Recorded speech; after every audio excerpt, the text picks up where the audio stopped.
नमस्कार दोस्तों, हम 4 धाम यात्रा कर रहे हैं और यमुनोत्री धाम और गंगोत्री धाम के बाद अब हम केदारनाथ धाम जा रहे हैं। और केदारनाथ धाम जाने से पहले जो उस रास्ते में मंदिर आते हैं हम वहाँ भी जाएंगे। जैसे अभी आएगा, पहले बूढ़ा केदार आएगा। वहाँ पर शिव शंकर भगवान ने पांडवों को वृद्ध रूप में दर्शन दिए थे, इसलिए इसका नाम बूढ़ा केदार है। और इसके बाद फिर गुप्त काशी में काशी विश्वनाथ मंदिर आएगा। जब बनारस में 5 पांडव गए थे और वहाँ पर शिव शंकर भगवान उनसे नाराज़ थे, तो वो वहाँ पर गुप्त हो गए थे और वो यहाँ पर आ गए थे। फिर यहाँ पर उन्होंने फिर 5 पांडव फिर यहाँ पर आए, फिर उनको यहाँ पर दर्शन दिए शिव शंकर भगवान ने। तब से इसका नाम गुप्त काशी पड़ा। और ये बूढ़ा केदार मंदिर है। यहाँ पर वृद्ध रूप में दर्शन दिए थे भोलेनाथ ने पांडवों को, इसलिए इसका नाम बूढ़ा केदार है। और इसके एक तरफ बाणगंगा नदी और दूसरी तरफ धर्मगंगा नदी बहती है।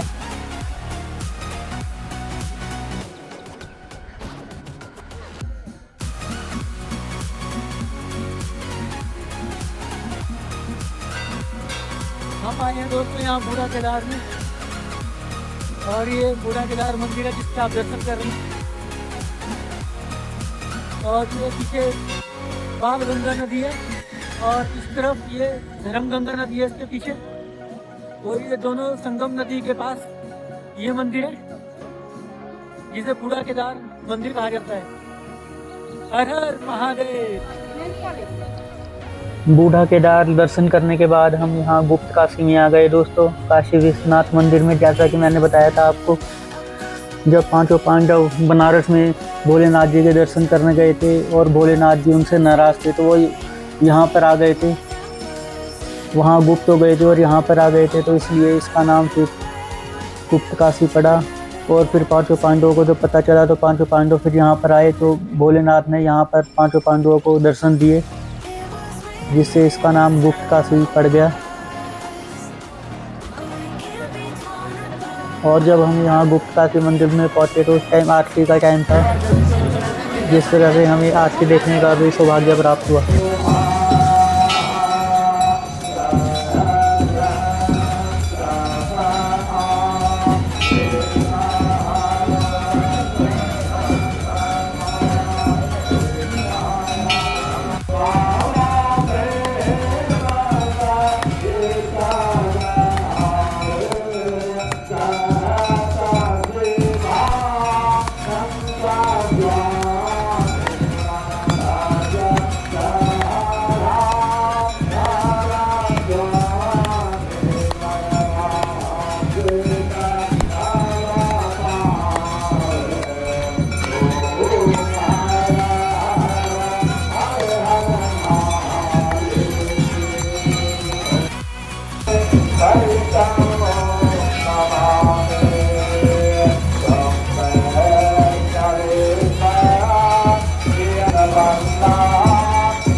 इसलिए हम केदारनाथ में रजिस्ट्रेशन चेकिंग की लाइन में लगे हैं।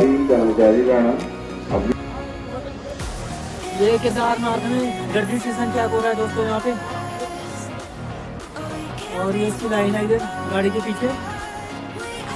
और ये लाइन देखो यहाँ से कम से कम ये 1.5 किलोमीटर आगे तक जा रही है।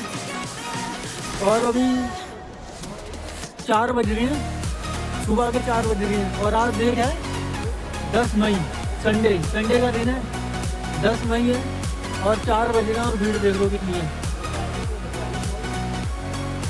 तो अगर आप चार धाम यात्रा के लिए आ रहे हैं या केदारनाथ यात्रा के लिए आ रहे हैं तो पहले से प्रिपेयर होकर आए, क्योंकि यहाँ भीड़ बहुत है। और मौसम तो इस टाइम ठीक है, अभी चांद दिख रहा है, ऊपर बादल भी नहीं है, पर मौसम का यहाँ पता नहीं कभी भी बदल सकता है, तो इसलिए पूरी प्रिपरेशन के साथ ही आएंगे। दोस्तों ये सोनप्रयाग से गौरीकुंड जाने के लिए शटल सर्विस की लाइन है, जिसका 50 रुपये किराया लगता है सोनप्रयाग से गौरीकुंड जाने का।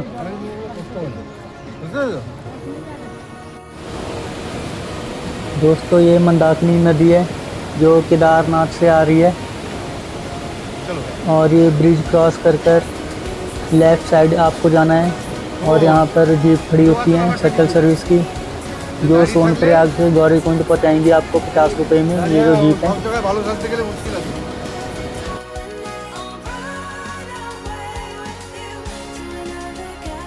और केदारनाथ में देख लो कितनी भीड़ है।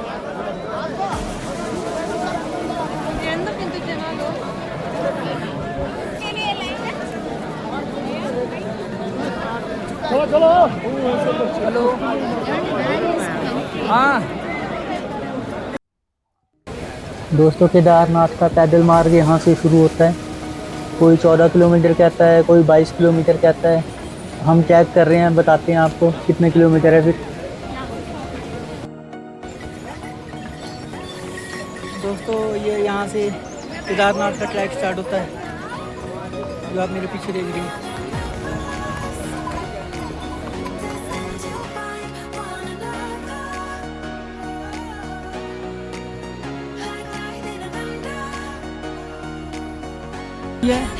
और मौसम देख लो एकदम खुल चुका है, एकदम धूप निकली हुई है, बिल्कुल भी बारिश नहीं हो रही,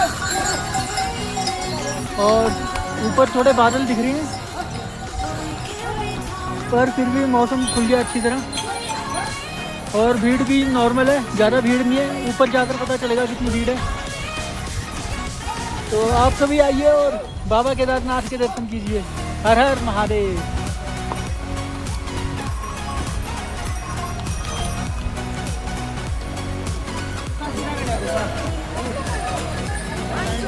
ये देखो भाई, ये रामबाड़ा है, और इधर इतना जाम लगा हुआ है केदारनाथ में। यहीं से एक ही जगह से घोड़े आ रहे हैं, यहीं से घोड़े जा रहे हैं, और लोग भी यहीं से आ रहे हैं और जा रहे हैं। बहुत जाम लगा हुआ है पूरा, यहाँ से लेकर पूरा देखो वहाँ तक, पूरा एंड तक जाम लगा हुआ है। और ये रामबाड़ा है इधर देखो।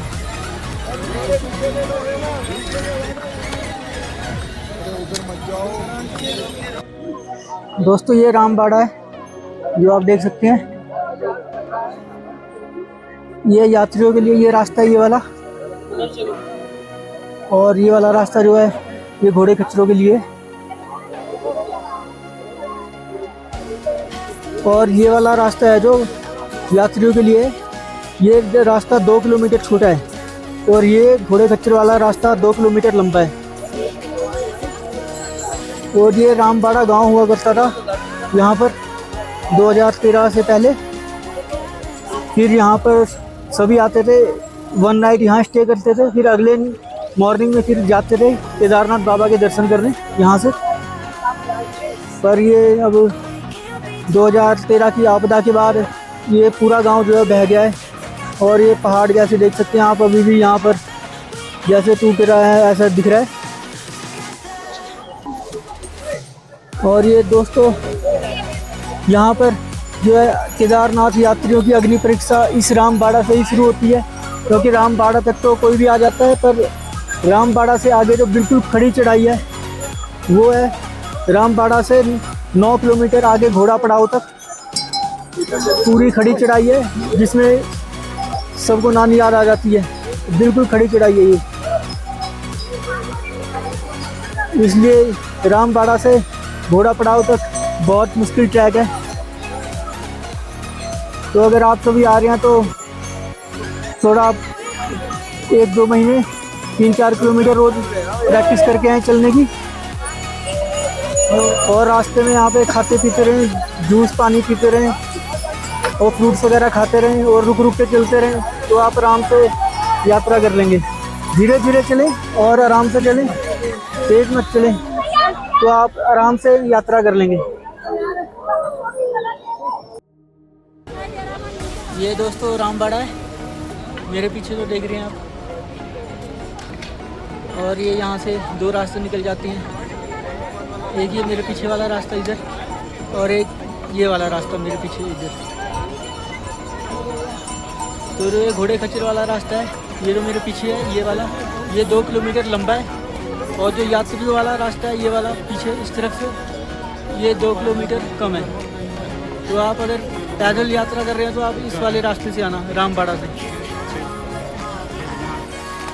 दोस्तों जितनी मर्जी तैयारी कर लो केदारनाथ एडवेंचर की, पर यहाँ पर घूमना जादू बनकर ही पड़ता है।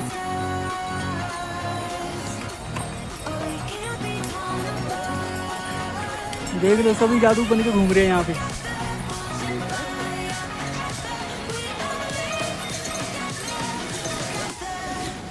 दोस्तों केदारनाथ ट्रैक में ब्रांडेड जूते मत पहन कर आना। यहाँ देखो सारे जूते ऐसे कीचड़ है पूरा, तो जो मर्जी जूते पहन के आओगे सारे गंदे हो जाएंगे। और ये मैंने 4 साल पहले लिए थे, ये लोकल कंपनी के। ये देखो अभी तक बढ़िया है। और मैं 3-4 बार केदारनाथ आ चुका हूँ इससे, और मैं अमरनाथ यात्रा भी कर चुका हूँ इसी जूतों से। ये 450 रुपये के लिए थे मैंने, तो 4-5 हज़ार रुपये के जूते खरीदने की ज़रूरत नहीं है। एक सिंपल से जूते खरीद लेना जो स्टिक ना हो बस। मेरे थोड़ा नॉर्मल कंपनी के होंगे तब भी चलेंगे, 500-1000 तक के। 5-6 हज़ार के जूते खरीदने की जरूरत नहीं है यहाँ पर। ये देखो दोस्तों ये है केदारनाथ का रास्ता इधर से, और ये वाला जिस रास्ते से मैं जा रहा हूँ ये है शॉर्टकट रास्ता। ये यहाँ से ऐसे निकल के इधर से, यहाँ से ऐसे जाके सीधा ऊपर मिलेगा वहाँ पे। और ऊपर वाला रास्ता ये इधर से आएगा, यहाँ से ऐसे इधर से।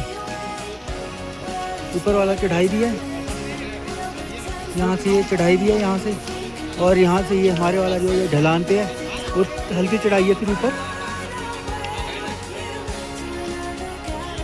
और फिर यहाँ से हल्की चढ़ाई से थोड़ा सीधा ऊपर, सीधा वहाँ मिलेंगे। फिर अगर इस रास्ते से आना चाहो तो आ सकते हो, पर थोड़ा रिस्क भी है, पर थोड़ा एडवेंचर भी हो जाएगा बहुत बढ़िया।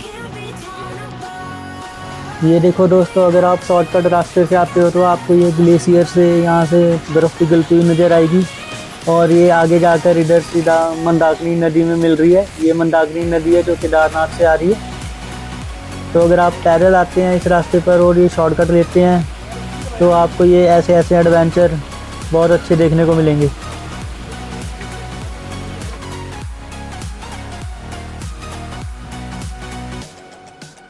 और संडे आज देखो कितनी भीड़ है यहाँ पर घाट पे। तो अगर अब आप आ रहे हैं तो यहाँ भीड़ के लिए तैयार रहना, या फिर कुछ देर वेट करके फिर आना जब भीड़ थोड़ी कम हो जाए। बहुत भीड़ है भाई, मेरे को बहुत भीड़ है।